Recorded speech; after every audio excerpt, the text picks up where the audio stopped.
Siapapun meninggal punya dosa, teman-teman sekalian, hati-hati. Sekecil apapun dosa itu sudah cukup mendatangkan siksa kubur, walaupun belum tentu dia masuk ke dalam api neraka. Jadi jangan dianggap remeh. Makanya kisah yang masyhur berhubungan dengan masalah ini adalah kisah Utsman bin Affan radhiyallahu anhu yang pernah menziarahi kuburan lalu terisak-isak menangis seperti anak kecil. Lalu beberapa teman-temannya di zaman khilafah beliau berkata, "Wahai Amir Mu'minin, kenapa anda menangis melihat kuburan? Padahal Nabi SAW sudah menjamin buat anda surga. Dan anda ini siapa?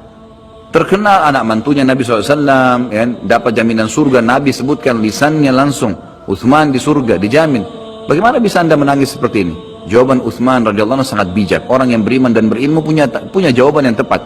Dia mengatakan, Rasulullah SAW menjamin buat saya surga, tapi tidak menjamin saya selamat dari siksa kubur.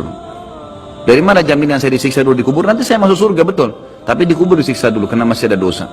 Maka pemahaman yang dikeluarkan oleh para ulama tentang tadi saya bilang, dosa itu sekecil apapun sudah cukup untuk membuat adanya siksaan, gitu kan? Itu karena pernyataan Utsman bin Affan yang menyebutkan statement tadi, gitu kan? Jadi kita harus memahami poin ini, teman-teman sekalian. Makanya jangan pernah tunda minta maaf sama orang. Jangan pernah tunda mengembalikan haknya orang lain. Jangan pernah menganggap remeh dosa-dosa kecil. Tidak boleh sama sekali. Karena kita akan lihat nanti salah satu penyebab azab kubur adalah tidak cebok pada saat kencing. Masalah kecil yang dianggap kecil oleh orang, gitu kan? Banyak orang anggap remeh. Maaf, banyak saudara-saudara kita yang membawa taksi, kendaraan umum di luar sana, kemudian kadang-kadang kita lihat di pinggir jalan kebelet kencing, main mampir sembarangan saja, ya, kencing sembarangan, tidak membersihkan dirinya. Ini berbahaya, penyebab azab kubur. Kata ulama, kalau kencing saja itu sudah menjadi penyebab, bagaimana dengan buang air besar? Bagaimana dengan orang junub tidak mandi? Bagaimana dengan hal-hal yang lebih besar lagi, gitu kan? Karena memahami hukum-hukum syari seperti ini, kalau hal yang kecil saja dilarang, berarti hal yang besar lebih pantas untuk dilarang. Kalau hal kecil saja mendatangkan azab, berarti hal yang lebih besar lebih pantas mendatangkan azab. Jadi harus hati-hati, gitu kan?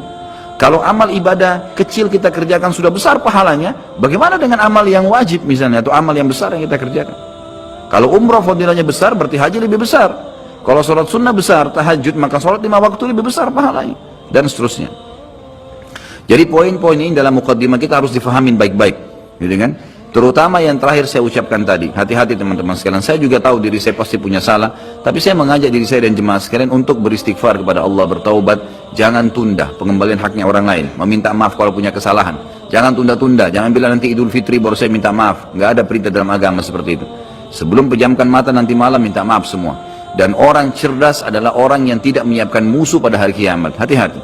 Jangan siapkan musuh siapapun dia. Maka harus ini, ya, kembalikan semua hak-hak orang, minta maaf. Kalau pernah mengambil barang orang yang tidak jelas, kembalikan. Kalau tidak, sedekahkan sejumlah itu.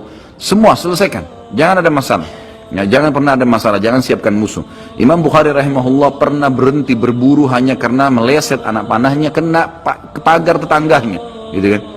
Diajak teman-temannya, kita memana yuk, berburu. Beliau senang berburu. Kemudian pada saat beliau lagi latihan panah, ternyata anak panahnya sempat mencul sedikit pagar kayu tetangganya. Lalu dia panggil gulamnya, gulam ini kayak pembantunya, sampaikan ke teman-teman saya kalau saya tidak jadi memanah, saya tidak jadi berburu, dan sampaikan kepada tetangga kalau Bukhari minta maaf. Muhammad namanya tentu, Muhammad minta maaf, gitu kan? Sampaikan dan siap mengganti pagar yang rusak itu. Begitu pembantunya Imam Bukhari datang ke tetangga tersebut lalu berkata, ya, Syekh Imam Bukhari menyampaikan maaf karena pagar anda tercuil, diperlihatkan. Lalu tetangganya tersenyum dan berkata, jangankan pagar saya, rumah saya semua buat Imam Bukhari. Saya tidak perhitungan dengan masalah itu. Waktu pembantunya Imam Bukhari kembali ke rumahnya, apa yang terjadi? Lihat orang soleh dan orang beriman, tahu dan yakin dengan adanya siksa dan azab kubur, tahu ada akhirat dan hisab. Maka apa yang terjadi? Imam Bukhari sujud syukur kepada Allah, kemudian bersedekah sekian ribu dirham, hanya karena tidak jadi ada musuh dari tetangga yang dia cuilkan pagarnya. Coba teman-teman, berapa banyak sendal yang ngantung injak? Hah? Berapa banyak air yang kepercik kena orang lain? Berapa banyak ini, berapa banyak itu? Berapa banyak yang kita anggap remeh mengambil karena teman punya dan seterusnya. Ini hati-hati. Jangan siapkan musuh hari kiamat. Azab kubur datang kepada siapapun yang masih punya dosa. Dan dosa ada hubungannya dengan Allah Subhanahu wa ta'ala, ada hubungannya dengan makhluk. Kalau berhubungan dengan Allah Azza wa Jalla, kita bertaubat kepada Allah. Allah Maha Pemurah. Dia akan terima taubat hamba-hambanya asal ikhlas. Tapi dengan makhluk nggak bisa, mencuri, menggunjing, memfitnah, ya, mengambil, memakan, ya, merusak namanya orang lain. Ini nggak boleh. Ini harus selain taubat kepada Allah, meminta maaf kepada orangnya. Nah, ini tidak boleh ditunda ini. Nggak ada gengsi di sini.